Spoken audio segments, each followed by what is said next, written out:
Hola,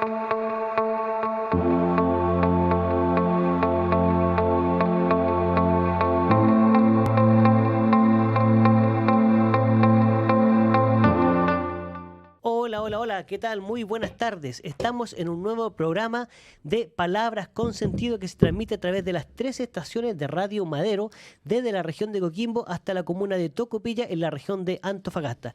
Y además estamos también a través del streaming, a través del www.madero.cl y también a través del Facebook Live. Estamos en todas las plataformas para que la gente nos pueda observar, ¿cierto? Y ver a lo largo de todo el ancho y largo de nuestro país, inclusive en el extranjero. Y si usted quiere ver este programa y también los anteriores, nos puede buscar en YouTube en el canal Palabras con Sentido.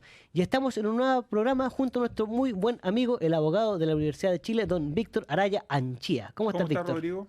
Muy bien, pues. ¿Y tú? Bien, pues tenemos un interesante invitado hoy día, una persona de mucha trayectoria en la política, muy vital, digamos, muy vigente aún. ¿Mm? Exactamente, un tremendo abogado, ¿cierto? Y hay que decirlo también, un gran amigo, ¿cierto? De la casa, una persona que uno aprende también de la experiencia, vasta experiencia que tiene tanto en la vida como también en el ámbito profesional. Claro, un político de antiguo cuño, ¿verdad?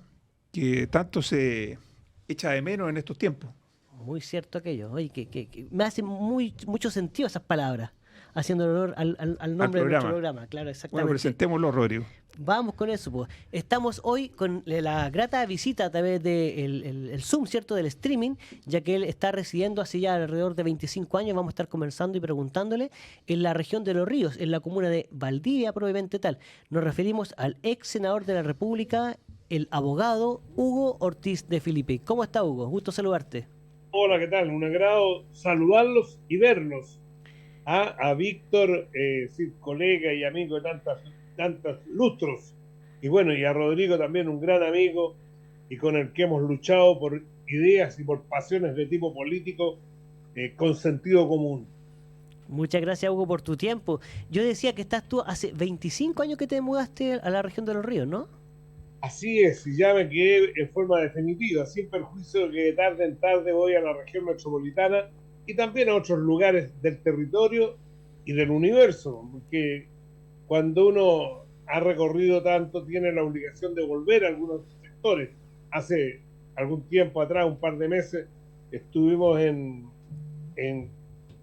mi vieja región de Aysén, en Coyhaique, en Chile Chico, en fin, en toda la costa del lago General Carrera, saludando y visitando gente amiga de tantos años. Bueno, y cuando voy a Santiago, ahí estoy con ustedes dos y otros amigos, como Percio Almadero, que ahora no está presente, pero que es una persona por la que los tres sentimos gran aprecio. Sí, lugar a dudas, sí, lugar a dudas. Y tú estabas hablando justamente que visitaste hace poquito la región de Aysén, ¿cierto? Las comunas como Coyhaique, por ejemplo, donde tú fuiste justamente el representante que tuvieron ellos en la Cámara Alta, en el Senado de la República, en el retorno de la democracia en el año 90 en adelante. Por lo tanto, hiciste grandes amigos hasta el día de hoy.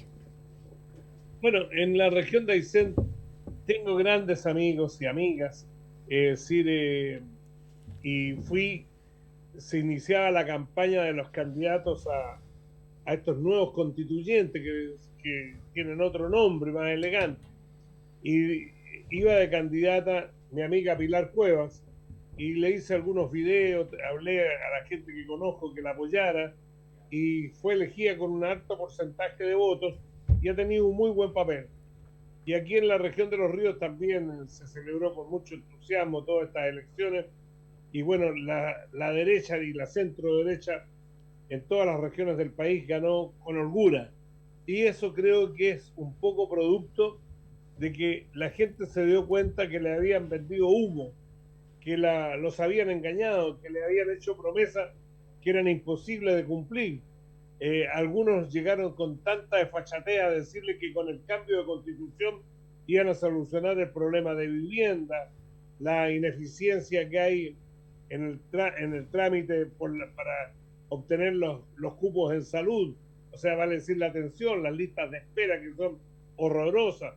La gente de los campamentos les creyó a esta gente. Y bueno, y después hablando de los campamentos y la gente que fue engañada, necesariamente vamos a tener que llegar a hablar de lo que son estas fundaciones sin fines de lucro, que de fundaciones, más que fundaciones, son fundiciones y el lucro es una cosa asquerosa como la están logrando. Y han tratado de engañar a la comunidad diciéndole que el lucro es malo. Y yo le puedo decir a ustedes, amigas y amigos auditores o telespectadores, que el lucro es el que mueve a la comunidad. ¿Cómo no va a ser importante que una persona que ponga un negocio tenga algún beneficio económico? El que pone una lavandería quiere ganar plata, el que tiene un trabajo de agricultura o cualquier pyme, lo que pretenden es tener algún beneficio, un beneficio lícito y que es encomiable y que me alegro que así sea. En cambio, estos desfachatados han dicho que son fundaciones sin fines de lucro y todos ellos están con sueldos millonarios, sin perjuicio de lo que se han robado. Estamos escuchando al ex senador de la República, el abogado Hugo Ortiz de Filippi, a través del programa Palabras con Sentido de Radio Madero. ¿Qué tienes que decir tú, estimado Víctor, acerca de lo que presenta Hugo? De estas fundiciones, como decía él, más que fundaciones. Sí, yo quizás para dar un contexto, porque hemos conversado en nuestro programa de esto mismo, pero quizás para dar un contexto de cómo uno puede llegar a concluir de que esto de las fundaciones no es un caso aislado de algunos pícaros, ¿verdad?, que traten de obtener para sí recursos, no, sino que de alguna manera hay una acción política detrás de esto. Yo haría quizás un breve recuento de 3 minutos de lo siguiente. Primero, tenemos que se trajo, ¿verdad?, por los grupos del Frente Amplio, a un ideólogo de un movimiento político denominado Podemos español, digamos, que es más o menos de la misma tendencia de lo que acá conocemos como Frente Amplio.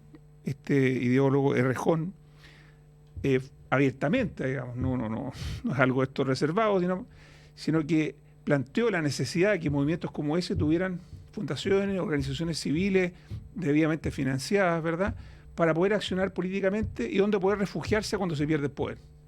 Pues estas fundaciones tienen recursos, digamos, y permiten que su militancia activa, digamos, pueda dedicarse a la actividad política. Eso lo planteó abiertamente. Es el primer hecho relevante. Segundo hecho relevante es que sabemos, y eso está establecido, que los aportes a las fundaciones o corporaciones, digamos, se incrementaron sustancialmente con este gobierno. Eso es un hecho. Yo acá tengo un dato solo en el Ministerio de Vivienda. Solo en el Ministerio de Vivienda, la información es que el año 2022 superaron los 20.000 millones de pesos, casi duplicando lo que era en periodos anteriores. Acá la cifra exacta es la siguiente. El año 2022 se transfirieron 20.000 millones, en 2019 fue apenas 11.000,7, digamos. Entonces tenemos un aumento sustantivo en cuanto a los traspasos a fundaciones. Segundo hecho objetivo, digamos, y esto solo en el Ministerio de Vivienda. Entiendo que a nivel general también se aumentó significativamente y eso es difícil creer que es una mera casualidad, digamos. Tercer elemento, la Dirección de Presupuesto rebaja los requisitos para que fundaciones, aún sin tener la antigüedad suficiente, puedan postular a fondos. Uno se pregunta por qué uno rebajaría ese requisito. Y la expertise, probablemente tal. La expertise, efectivamente, poder hacer las cosas que supuestamente se van a hacer. Cuarto elemento, la Auditoría General de Gobierno, ¿verdad?, que depende de la SEXPRES, que en ese tiempo estaba el ministro Jackson, digamos, ordena que cierta información relativa a los traspasos ya no se entregue. Uno diría, ¿por qué se bajan los controles, digamos? ¿Por qué? O sea, no parece en ningún caso pertinente, ¿verdad?, de que una información que puede ser relevante para poder auditar esto no se otorgue. O sea, se aumenta la opacidad. Cuarto elemento. Quinto elemento, muchas de estas fundaciones, y esto es un hecho muy significativo, son fundaciones que tienen una clara connotación política. No solo Democracia Viva, que es un caso escandaloso, muchas de las otras a las cuales se dieron recursos sobre todo, por ejemplo, en Antofagasta, que nos ven mucho en Antofagasta, ¿verdad?, son fundaciones que tienen una marcada afiliación política. Entonces, ¿qué es lo que uno configura de todo esto? Más allá de las responsabilidades penales, que nosotros no nos vamos a involucrar en eso, desde el punto de vista político, todo esto pareciera ser que no es un caso aislado, no es una circunstancia de algún pillo, que siempre hay, en todos los gobiernos ha habido, van a seguir habiendo. No creo que sea la primera vez que se malutiliza una fundación para percibir recursos, pero acá claramente da cuenta de una decisión política de financiar la política, ¿verdad? Y llegar a los territorios a través de este procedimiento. Y eso es gravísimo porque estamos hablando de fondos destinados a las personas más humildes. En consecuencia, esa es la gravedad política de todo este asunto. Es difícil, en consecuencia, que no podamos dar un salto adelante sin que antes las responsabilidades políticas se establezcan. Sabemos que las responsabilidades penales, los que somos abogados, de nuevo un destacado penalista, ¿verdad? Los procesos penales duran mucho tiempo, digamos, y tienen otra connotación, otra índole. Y hablando de la responsabilidad política, eso es lo que falta acá. Efectivamente, para ir a dar vuelta a la página, para demostrar, para que la confianza en la ciudadanía, de la ciudadanía se restablezca, se necesita obviamente dar una señal política, y eso es lo que falta. No había voluntad en ese sentido.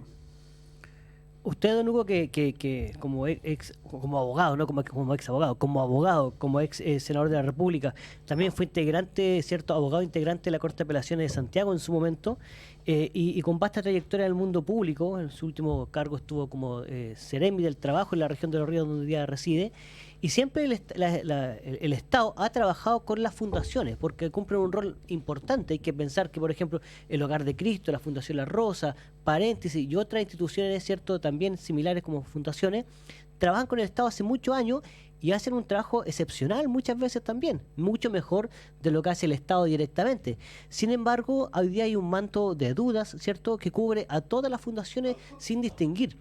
¿Cómo crees tú que ha sido el daño profundo que se le ha causado con estos hechos que hemos conocido durante el actual gobierno del presidente Gabriel Boric y del Frente Amplio, principalmente a estas fundaciones que han desempeñado un rol relevante, como por ejemplo el tema de la Teletón, que también es una fundación?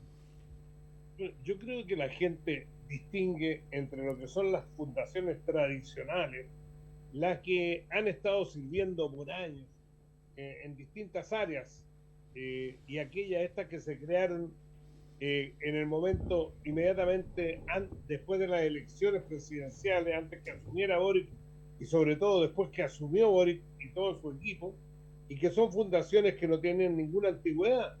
Es decir, para que pudiera otorgarse dinero a todas estas organizaciones sociales, se exigía como mínimo una experiencia o antigüedad de 2 años. Incluso esta gente le sacó la antigüedad y algunas se constituían y días después ya estaban recibiendo beneficios económicos, sin ninguna tradición, ninguna expertise, no tenían experiencia en ningún orden de cosas. Una fundación, por ejemplo, como las que hicieron aquí en Biobío, para hacer cursos para limpiar las bancas de las plazas, es como una tomadura de pelo. Es decir, hacer un análisis para saber cuál es la situación de la gente en los campamentos. Si uno recorre y ve los informes que hay sobre estas materias, informes pasados de hace 10 o más años, son las mismas. Toda la gente sabe que hay gente que está hacinada, que están de allegado en las casas de sus parientes, que la hija, el hijo se emparejó y ha tenido nuevamente familia, y donde están viviendo les resulta imposible de poder subsistir por razones de espacio, etcétera. Y para eso entonces destinaban 100, 200 o 500 millones de pesos para investigar la situación.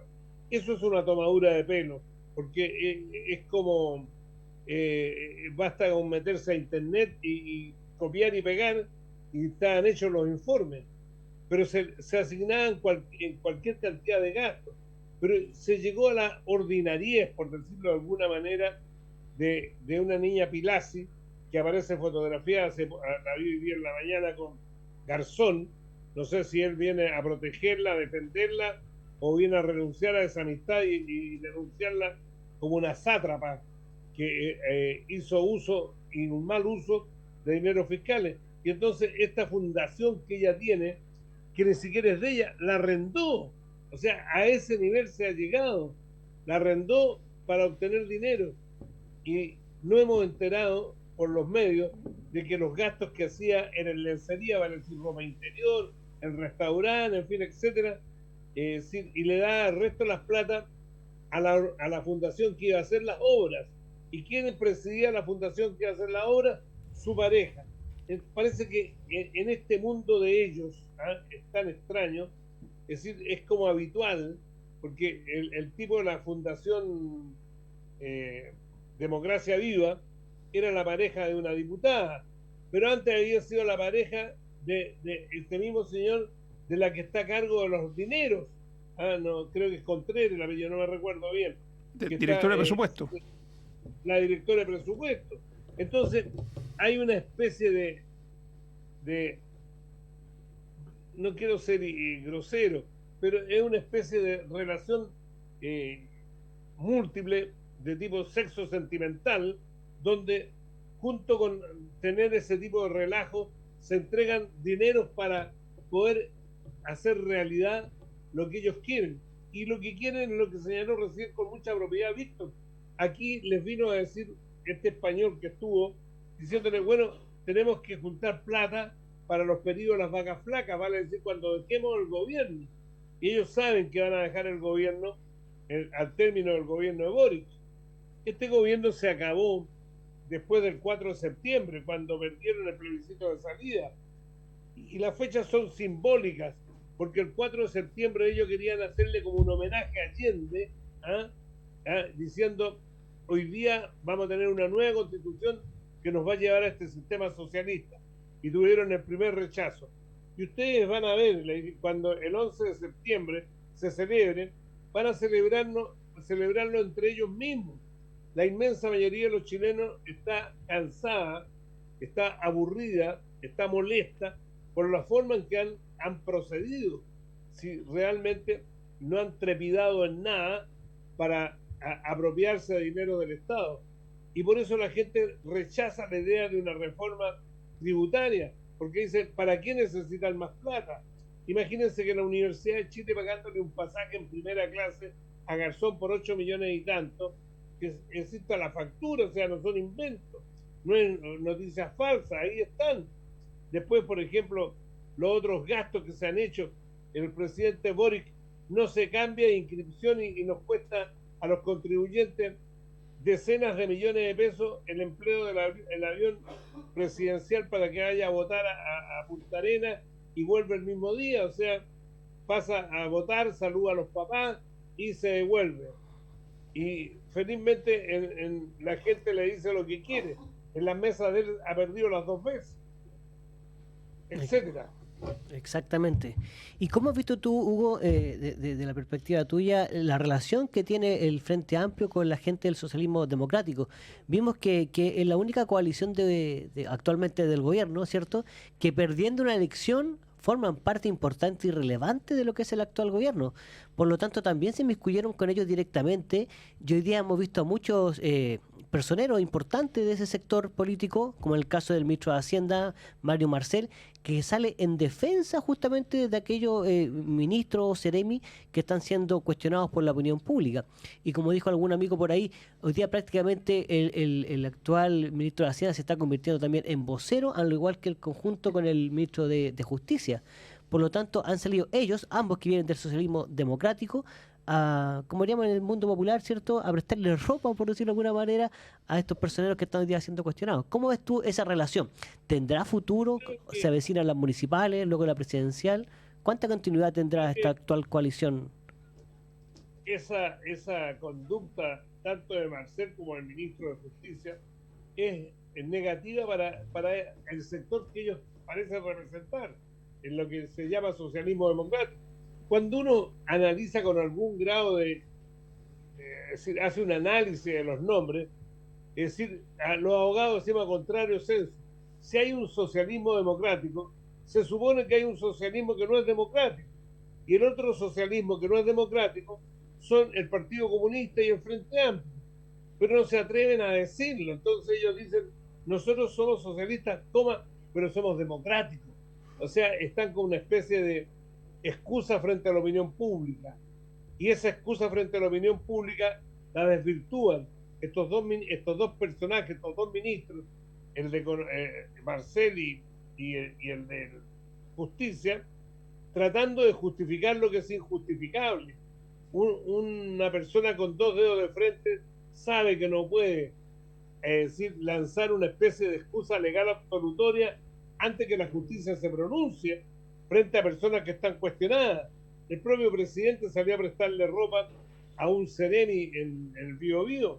Bueno, y después tuvo que pedirle la renuncia porque estaba comprometido.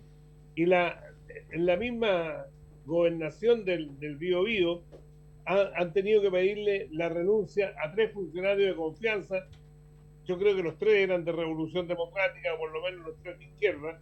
Y bueno, y ahí aparecen vinculados con esta niña Polizzi. Pero además aparece un Sereni del Partido Radical en que la policía lo denuncia diciéndome amenazado, y cuando uno escucha la grabación le dice cuánto cuesta un sicario colombiano, o sea, le manda a decir ya no entre líneas, sino que derechamente, es decir, deshacerse de ti es relativamente económico. Entonces, cuando estamos en ese nivel de debate, con esa calidad de gente, estamos muy mal. El país nunca había, es decir, llegado a una posición de tanto fango. En política podemos tener posiciones distintas, podemos discrepar, pero siempre se había hecho con respeto, dándose cuenta que ninguno de nosotros, por lo menos los que tenemos una concepción cultural distinta, ninguno de nosotros se siente dueño de la verdad. Yo creo que si uno parte el debate de que es dueño de la verdad, ese debate pierde interés porque va a ser 2 posiciones irreconciliables y no se va a llegar a ningún acuerdo.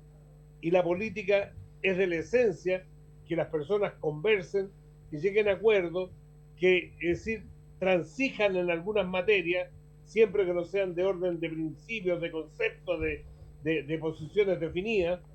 Pero, por ejemplo, en política, en el mundo matemático, geográfico, dice la línea más corta entre un punto y otro es la línea recta.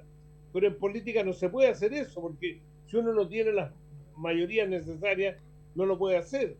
E incluso teniéndola, como ocurre hoy día en la comisión que está redactando la Constitución, la mayoría dice, conversemos algunas cosas a fin de hacer una Constitución para todos.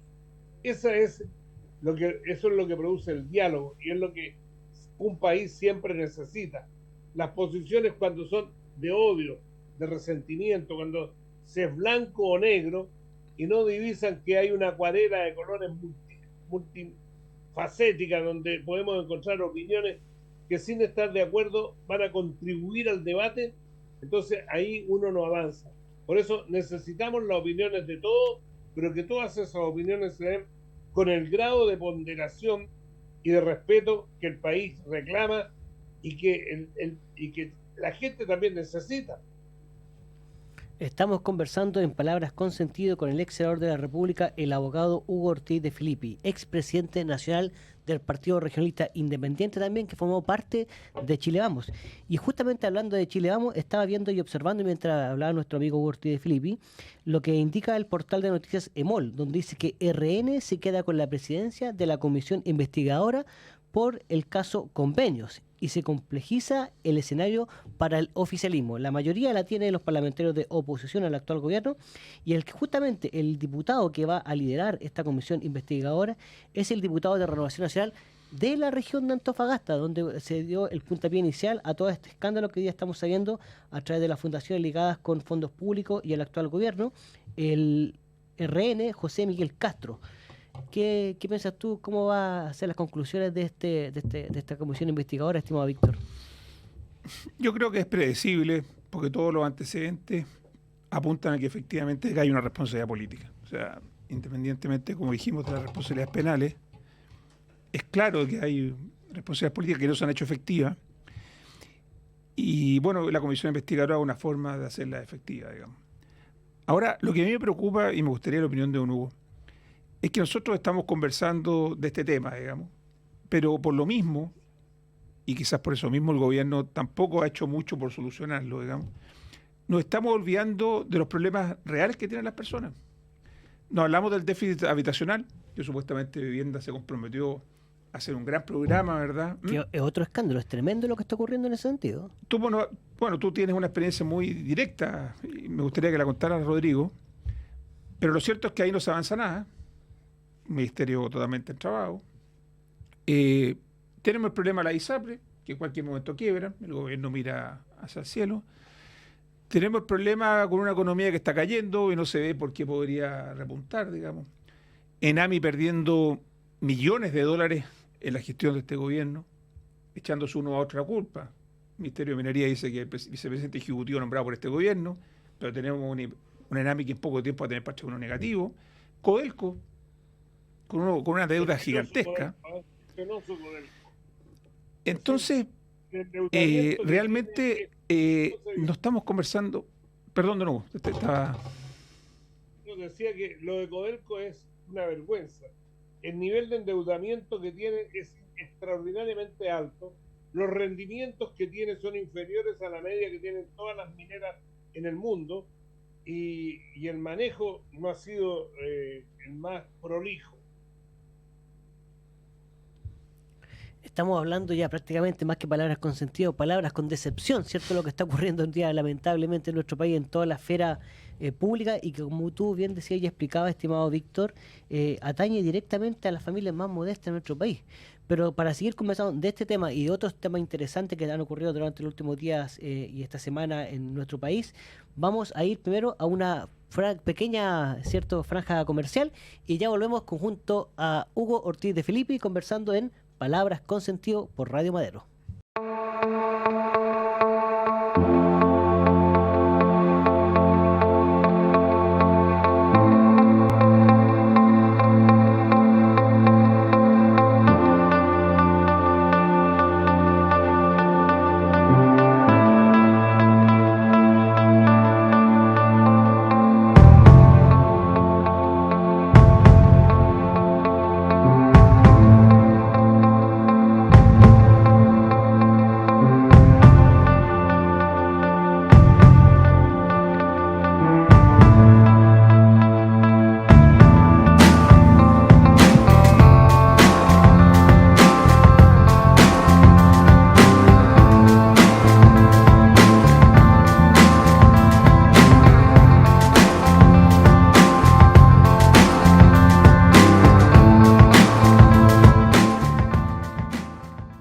Estamos nuevamente de vuelta en nuestro programa de hoy, miércoles 9 de agosto, de Palabras con Sentido a través de Radio Madero. Y estamos conversando con una figura importante de la política y del acontecer nacional, especialmente en lo que fue el inicio del retorno a la democracia el año 90, el ex senador de la República, don Hugo Ortiz de Filippi, pero que está más vigente que nunca. Fue presidente también del Partido Regionalista Independiente, el PRI, como lo conocimos en algún momento, y también seremi del Trabajo en la región de Los Ríos, ciudad donde hace 25 años se trasladó junto a sus hijos. Y don Hugo nos estaba comentando justamente acerca de lo que está ocurriendo en la estatal Codelco, esta minera importante en nuestro país que, como dicen, es el sueldo de Chile. Y hemos visto que ha perdido competitividad al lado de otras transnacionales, especialmente las canadienses, y las que están acá al ladito, muy cerquita de nuestro país, en el norte de Chile, en el Perú, que están avanzando a pasos agigantados, están avanzando de una manera importante, y Chile lamentablemente se está quedando atrás. Tú nos hablabas justamente del tema de Codelco, que quieres retomarlo. Sí, claro, lo de Codelco es, yo diría, una vergüenza. No es de ahora, viene desde hace bastante tiempo a la fecha. Codelco es una especie de caja pagadora para muchas personas que son afines a los gobiernos que están de turno. Y por eso digo, no incluyo tampoco a los gobiernos de Piñera, pero desde que volvimos a la democracia, desde el año 90 en adelante, Codelco ha sido administrado cada vez de forma más dispendiosa, por decirlo de una manera más fácil, en forma más desprolija. Es decir, no ha habido el cuidado necesario que se requiere, como dice nuestro Código Civil, como actúa un buen padre de familia. No se inventan gastos, se dan platas, por ejemplo, a veces para las organizaciones sindicales para financiarles campañas políticas a ellos. En el fondo se dan plata a organizaciones que no tienen nada que ver con Codelco. La verdad es que ahí hace falta meterse y obligar a que realmente Codelco se dedique a lo que es una empresa del cobre y no una empresa que hace donaciones a terceros extraños a el organismo para el cual está creado. Exactamente. Eso es a grandes rasgos la crítica que yo tengo, que veo que además el rendimiento de los trabajadores, es decir, muchas veces, si uno tiene que compararlo con gente que trabaja en condiciones similares y los trabajadores ven que sus turnos fallan porque a veces hay mucho abuso de licencias médicas que no corresponden a la realidad, en fin, etcétera. Y esto no es de comer, yo creo que este es un daño que se le hace a la economía, sobre todo a la parte del área de la salud, con licencias que no corresponden a nada, o permisos que no corresponden a nada. Fíjense que en el Poder Judicial hay gente que está dictando fallos desde otros países. La hija de un ministro de la Suprema está en Europa dictando fallos, sentencias. Y bueno, no hay escándalo. Y lo que es la oposición, los noto, hace más oposición Mochati que los parlamentarios del sector nuestro. Entonces, es decir, uno dice, aquí hay gente que no está cumpliendo la pega. Sí, hay que distinguir entre los parlamentarios que realmente tienen alma y espíritu de trabajo y que se sienten motivados e incentivados, y aquellos que creen que esta actividad es un sueldo que a ellos les permite vivir holgadamente y sin angustia. Los que son ganapanes, como yo les llamo, es decir, terminan la sesión y se van para su casa. Los que tienen alma y espíritu de trabajar por el país se preocupan de qué es lo que está pasando en cada una de las organizaciones. Los diputados están para fiscalizar, los senadores para que legislen en un buen nivel, en fin, etcétera. Y cada uno, si cumple sus tareas, se pueden evitar todas estas cosas que estamos viendo que pasan. Ahora, los parlamentarios perfectamente podrían estar denunciando el incumplimiento de montón de normas, que no voy a estarla dando en el programa radial, pero me imagino que a ellos se les ocurrirá que pueden hacer una labor más políticamente más elevada que estar haciendo acusaciones constitucionales sin que tengan el agua en la piscina y que fracasen sus acusaciones, en fin, etcétera. Ese tipo de cosas hay que hacerlas con criterio político y no con aparecer como que el tal partido madrugó al otro y ellos son los dueños de la acusación. No, hay que actuar con el sentido de equipo. Y el equipo tiene que decir, nadie puede arrancarse con el tarro, es decir, con los tarros, y esto es una resolución tomada en conjunto. Y esa resolución se toma si es realmente lo que le conviene al país. ¿Ah? Pero perder una acusación constitucional como la que ocurrió con el ministro de Educación, porque los de Bópoli estaban con que desde un punto de vista jurídico, estas son acusaciones políticas, y si hay motivos políticos para hacer algo, hay que hacer un análisis previo, y no en el momento de la votación empezar a contar los votos. A ti, estimado Hugo, te tocó participar en los comités políticos durante el segundo periodo del gobierno del presidente Sebastián Piñera, que se realizaba los días lunes en el Palacio de la Moneda, y compartías tú, ¿cierto?, con los presidentes de los partidos de Chile Vamos. Y también te tocó desde el hemiciclo en el Congreso Nacional, como mencionábamos al principio del año 90, compartir también con personal importante y relevante para la historia de nuestro país y del mundo público, político propiamente tal. ¿Tú ves importante diferencia entre cómo funcionaban los políticos antiguos, cierto, por decirlo de algún modo, o de aquellos tiempos, con relación a cómo actúa hoy la política? Hoy día pareciera que la política se ha ido degradando, que no las mejores personas, las más honorables, como dice justamente el título anterior al senador o al diputado. ¿Cómo se ha modificado la clase política hoy? ¿Cómo la ves tú? Tanto lo que te tocó vivir en el Congreso como lo que te tocó vivir en La Moneda recientemente. Creo que hay mucha gente de muy buen nivel, desde un punto de vista de la preparación intelectual, me estoy refiriendo, de muy buen nivel, que no quiere participar porque rehúye de la política, porque la política está desprestigiada. Segundo, hay muchas personas que teniendo condiciones para estar en cargos públicos, a mí me han dicho, sí, yo feliz de ser concejal o ser alcaldesa o alcalde, pero no tengo pasta para andar recorriendo a la gente, dando abrazos, besos y pidiendo el voto. Entonces, muchas veces a estos cargos postulan algunos que no tienen la idoneidad necesaria y otros que no tienen los antecedentes curriculares, o sea, no tienen el currículum para el cargo. O sea, hay concejales que empiezan a hacer una campaña como si fuesen fuesen alcaldes, candidatos a alcaldes.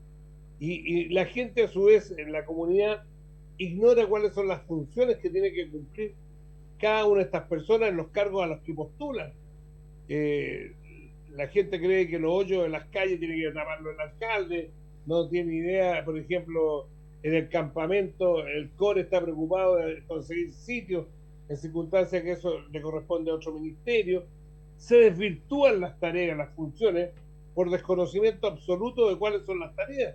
Yo creo que es fundamental que los que postulan a cargo de representación popular tengan un curso, muchas veces para cosas que no son tan relevantes como esta. Piensas tú que el Consejo Regional, el CORE, administra los recursos de una región, y hay personas ahí que tienen cuartos medios truchos. ¿Qué quiero decir con esto? Que le han hecho el cuarto medio para que puedan seguir en esos cargos. Son algunos semi-analfabetos, y esas personas están administrando los recursos de la región. Y las priorizaciones, yo fui presidente del CORE, que es la región de Los Ríos, vi, felizmente aquí en Los Ríos teníamos un muy buen equipo, pero vi en otras regiones que los tipos priorizaban proyectos que eran absurdos de todo punto de vista. Entonces, eso necesitamos, que yo haría como obligatorio hacer un curso de conocimientos previos antes de asumir. Y si la persona no es capaz de entender para qué fue elegida, no debiera asumir el compañero de lista. Víctor. Bueno, yo creo que uno apunta a un aspecto esencial. Y yo creo que se da a todo nivel, a nivel tanto, como bien dice don Hugo, de elección de autoridades municipales, hoy día a nivel de gobiernos regionales y a nivel de país. Y eso impone, yo creo, a la clase política, y fundamentalmente yo creo que hoy día la responsabilidad está en la oposición. Darle una visión al país, darle una esperanza, porque en realidad el debate hoy día es desalentador, más allá de que de alguna manera puede ser bueno para la oposición todo este tipo de escándalos, las ineptitudes que ha demostrado el gobierno. Para la población eso no trae ningún beneficio. Y corremos el riesgo, ¿verdad?, de que en las próximas elecciones, ya sea municipales, de gobernadores, diputados, senadores, presidentes, gana la oposición, pero al poco tiempo la ciudadanía le está preguntando, bueno, ¿y cuál es la diferencia que usted propone? Y eso yo creo que sería fatal. Entonces hoy día, sobre la oposición, yo creo que recae una responsabilidad gigantesca, que es de hacerle propuestas al país. A nivel nacional deberían estar los equipos ya funcionando, preparando una reforma, por ejemplo, del sistema de salud, en materia de modernización del Estado, ¿verdad? Cosa que cuando se llegue a postular, por ejemplo, un presidente, tenga no más que un programa, los programas a veces son palabras sobre papel, sino que un plan. Vamos a modificar esto y ejecutarlo. Pero no llegar al gobierno a improvisar. Este gobierno ha llegado a improvisar. Llegó simplemente por una crítica exacerbada a los gobiernos anteriores, ¿verdad? Pero no tenían nada, y se ha demostrado que no tenían nada, digamos. Entonces, lo que no puede hacer la actual oposición es llegar sin tener nada. Una oposición debería ser capaz de construir ahora, no 6 meses antes de la campaña, grandes reformas, al menos 2 o 3, digamos, que someta al país, pero reformas bien pensadas, con buenos presupuestos, cosa que el país se pronuncie en las próximas elecciones sobre algo positivo, porque no sacamos nada con que la próxima elección gane un gobierno de otro signo, porque la gente quiere castigar al que está de turno, digamos, porque si el que viene no trae una propuesta concreta, a los 6 meses va a ser minoría de nuevo. Y este país nos vamos a ir de tumbo en tumbo sin ningún progreso. Y eso mismo yo creo a nivel de gobernadores debería ser exigible, que quieran postular a gobernadores, quienes postulan a alcalde, ¿verdad? Le propongan a las personas, al alcalde, por ejemplo, un candidato a la comuna de Conchalí, decir, bueno, mi proyecto es ampliar estos consultorios, mejorar este otro, en materia de vivienda esto, en materia de educación, arreglarle esto. O sea, que sea una elección de propuesta, y no una elección simplemente de castigo al que está hoy día funcionando. Y yo creo que eso es esencial, porque si no, una oposición no es capaz de articular una propuesta, la gente, claro, puede que lo elijan, pero va a pasar lo que ha pasado en los últimos años. Piñera se lo eligió con una gran votación, al año y medio ya tenía su Popularidad. caudales y popularidad en los suelos. Después se elige una convención de extrema izquierda, que al poco tiempo es rechazado su proyecto. Se elige un gobierno de extrema izquierda, que al poco tiempo está en minoría, ¿verdad? Entonces, el país juega en corto, como lo decía la otra vez, repitiendo lo que le escuché a Alfredo Mayor, digamos, y los políticos están jugando en corto y alguien tiene que levantar la cabeza y jugar en largo. Y eso implica hacer propuestas. Y ahí apunto precisamente a lo que dice Don Hugo. Hoy día el deber está en la oposición de prepararse. Ya sabemos que este gobierno es inepto, ¿verdad? Más allá de los casos de corrupción, no está haciendo bien. El país va a estar peor en 3 años más de lo que estaba cuando lo recibió, y la gente necesita esperanza. ¿Te recuerdas tú, Hugo Ortiz Felipe, estimado Víctor, que el ex candidato presidencial Eduardo Artés, cuando estaba en los debates televisivos y le preguntaban por cuál era la cifra de su programa de gobierno, que cuántos eran los números que él estipulaba? Y él decía de manera bien, no sé, relajada, por decirlo así, que su programa no tenía presupuesto, que no tenía números. Él no sabía cuánto iba a costar el programa de gobierno que él tenía. Pero hoy por hoy, viendo los hechos, podemos decir que era más sensato dentro de todo lo que estamos viendo con la actual administración. Que sí tenía números, a pesar de que no siempre se acordaba de la cifra. Claro, no hay una... Y uno pareciera que no hay una vocación de la actual autoridad de hacer las cosas con prolijidad. El presidente habla de que le costaba, en Europa dice que le costaba a su padre en la universidad $5.000 mensuales. Pero más, no es porque el presidente sea un ignorante, es una persona inteligente, pero da cuenta que no hay una vocación de realmente manejar las cifras, digamos. Y eso es muy grave. Claro. Eso es muy grave. Entonces, acá lo que tiene que la oposición es demostrar alternativa al país. Porque, insisto, hoy día es fácil que el próximo gobierno sea un signo contrario a este. Pero es que eso no es lo que necesita el país. El país necesita un signo contrario que le ofrezca, efectivamente, las modificaciones, los cambios, ¿verdad? Y el horizonte de un mejor futuro. Qué importante lo que tú mencionas, estimado Víctor, en relación a la oposición, porque ya estamos viendo y queda claro y evidente y patente que el actual gobierno, ¿cierto? El traje le quedó grande, incluyendo incluso a la gente de la antigua concertación del socialismo democrático, como estábamos comentando recién. Sin embargo, también, Hugo, y vuelvo a preguntarte, de acuerdo a la experiencia que a ti te tocó estar también, como nosotros en algún momento, codo a codo, trabajando con los principales líderes de la oposición actual, ¿tú ves con alguna luz de esperanza que esto vaya a cambiar, que tengamos una oposición eventual centro-derecha o más centro-derecha potente, importante, pero que proponga al país? Porque hoy día hemos visto también una oposición un poco débil, como decías tú, también presentando acusaciones donde no tienen los votos y donde sus propios socios, como el caso de la gente de Bópoli, se resta, incluyendo incluso a la gente de Republicano, que también hay una desconexión a veces, hay cierto un dime y direte entre lo que es Chile Vamos y el Partido Republicano. ¿Tú ves con alguna luz de esperanza de que la oposición pueda el día de mañana estar gobernando, pero haciéndolo de una manera seria y corrigiendo justamente lo que indica el actual modelo de nuestro país? ¿Cómo lo ves tú? Tremendamente en las posibilidades de un mejoramiento sustancial, porque los dos candidatos que tienen la centro derecha, Evelyn Matei y José Antonio Kast, las dos personas estas son personas serias. Yo conozco a Evelyn Matei de cuando ella fue elegida diputada en el año 90, es decir, cuando era precandidata presidencial. Los senadores de RN éramos 12 y había 10 con Sebastián Piñera y 2 estábamos con Evelyn, Sergio Nofrecarpe y yo. Y les puedo decir a ustedes que la vi a ella siempre una mujer seria, estudiosa, preocupada. Además, su marido es un economista de lujo, Jorge de Sormó. Y a su vez, José Antonio Kast, veo a un hombre que está imbuido en todos los problemas de la actualidad, que tiene soluciones concretas, que habla con la ponderación necesaria y el conocimiento suficiente para poder avisorar un destino, un futuro mejor. En consecuencia, yo creo que los dos abanderados a la centro derecha, a los que yo estoy citando, que los considero serios, los considero gente que tiene posibilidades ciertas de estar en la papeleta presidencial. Yo no sé cuáles van a ser en definitiva los candidatos, pero yo creo que son los que tienen más posibilidades, y sí, desde el punto de vista de las encuestas, etcétera. Pero por sus antecedentes, yo creo que cualquiera de ellos va va a visorar un futuro mucho mejor para el país, porque es decir, no se casan con grupos de personas que van a ir a tratar de enquistarse en la administración del Estado.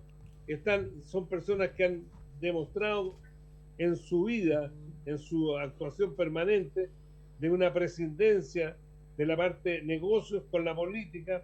En fin, dan confianza, por lo menos a mí que miro desde un punto de vista de que uno cuando llega a cierta edad lo único que añora es dejarle lo mejor al país, y el compromiso que uno tiene consigo mismo, con la familia, con el entorno y con lo que uno quiere como Chile para el mañana.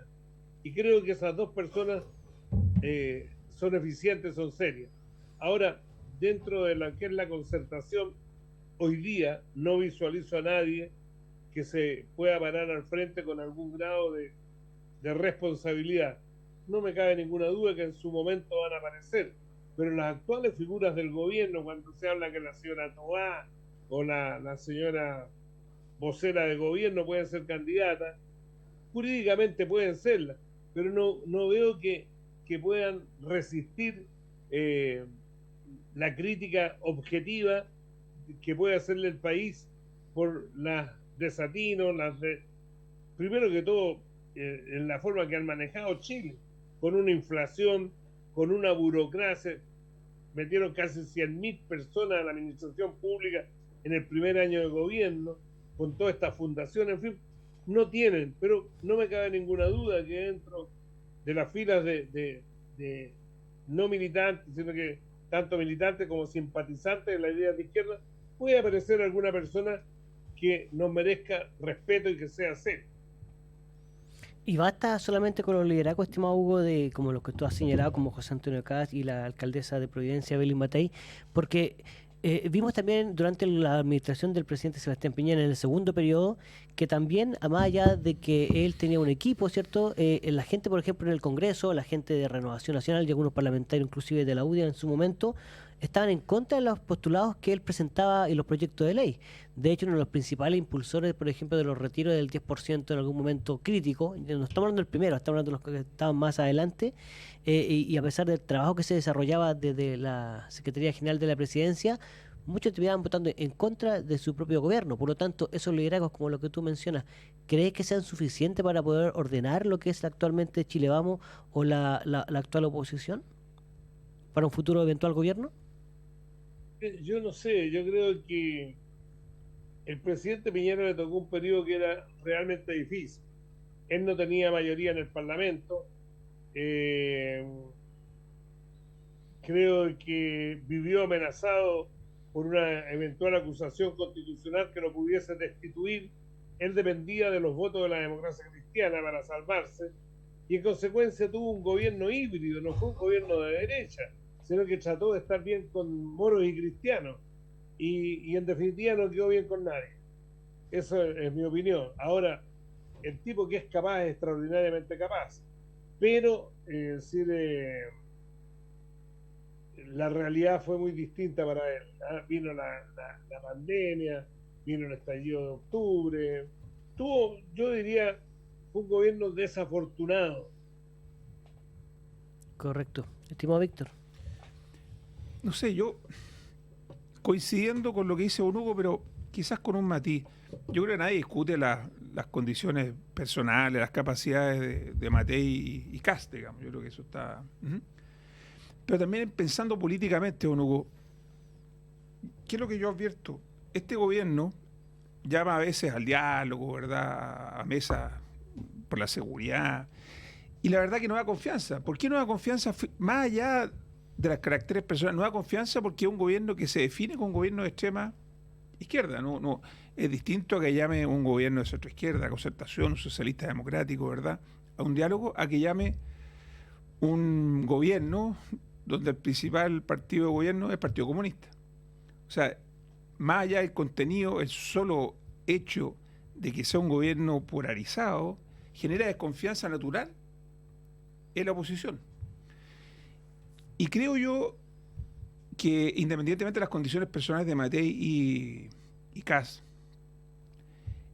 representan, sobre todo Kast, pero también de alguna manera Matei, también una postura en la antípoda.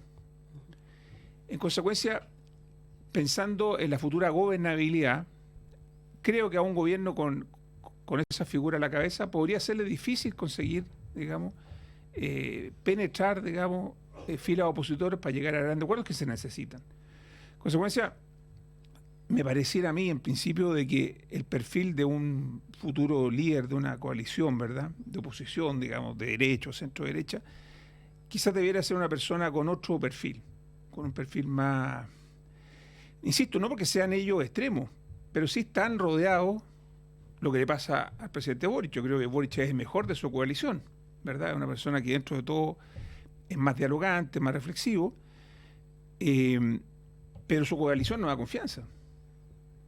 Entonces, mirando desde la otra vereda, un gobierno liderado por ejemplo, José Antonio Kast, más allá de sus méritos personales, puede que cueste más también generar confianza. Entonces, si yo tuviera que pensar en borradores, en abstracto, creería o tendería a creer, no sé qué opina don Hugo, de quizás una coalición encabezada por alguien con un perfil más dialogante, ¿verdad? No por eso menos claro, ¿eh? Yo no estoy hablando de que sea una persona que se confunda, una persona que tenga las ideas claras.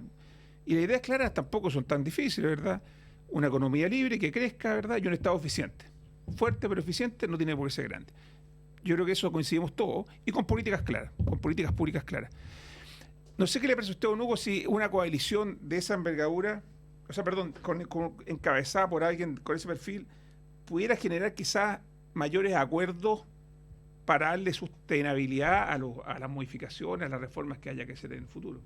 ¿Qué cree usted? Bueno, la experiencia le enseña a la gente, nadie puede pretender llegar al gobierno y ser solo. Uno tiene que hacer una coalición de gobierno que les permita al partido eje, cualquiera de los dos que sea, por ejemplo, si es la UDI, Everly es la UDI, ¿no es cierto? El partido eje, si es José Antonio Kast, es republicano.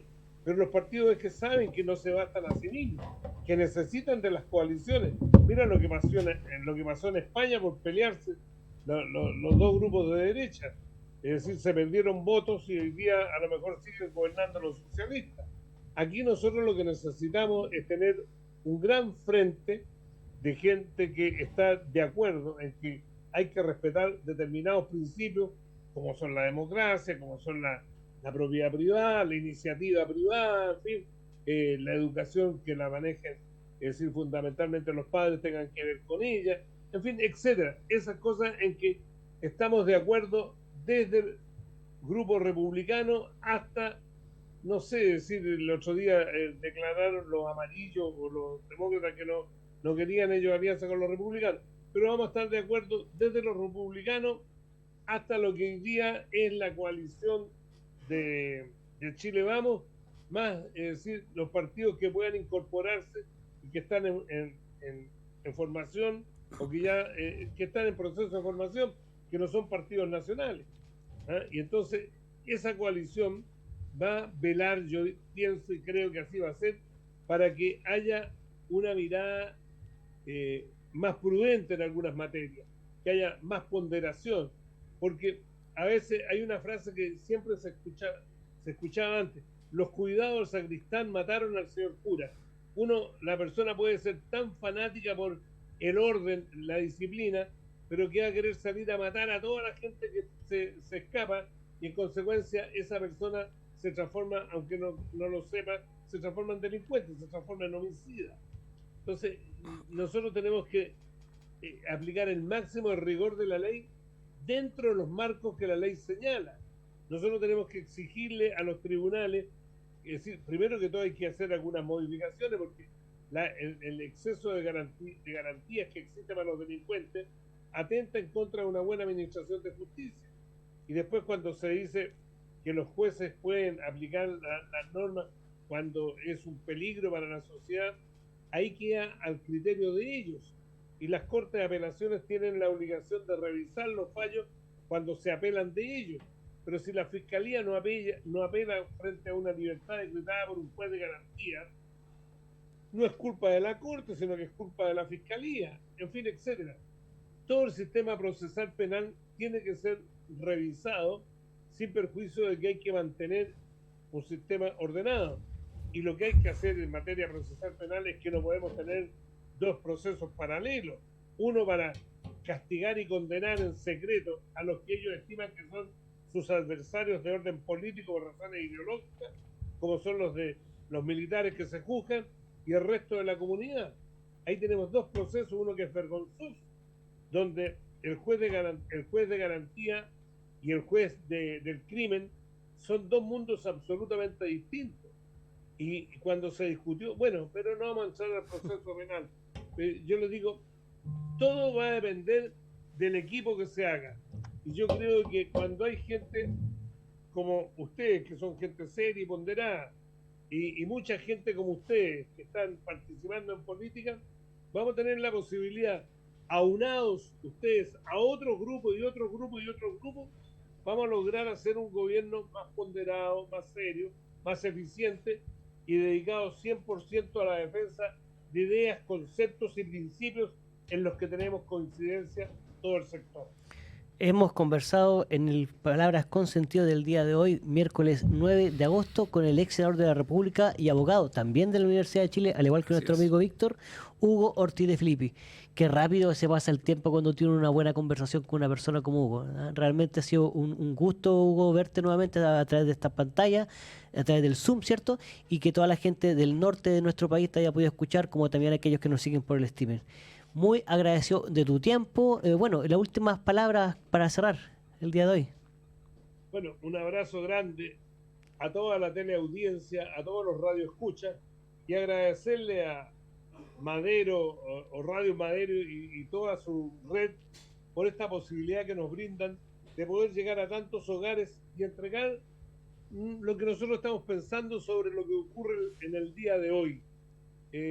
La actualidad siempre va cambiando, pero siempre también nos entregamos en la defensa de ideas, de conceptos, de principios.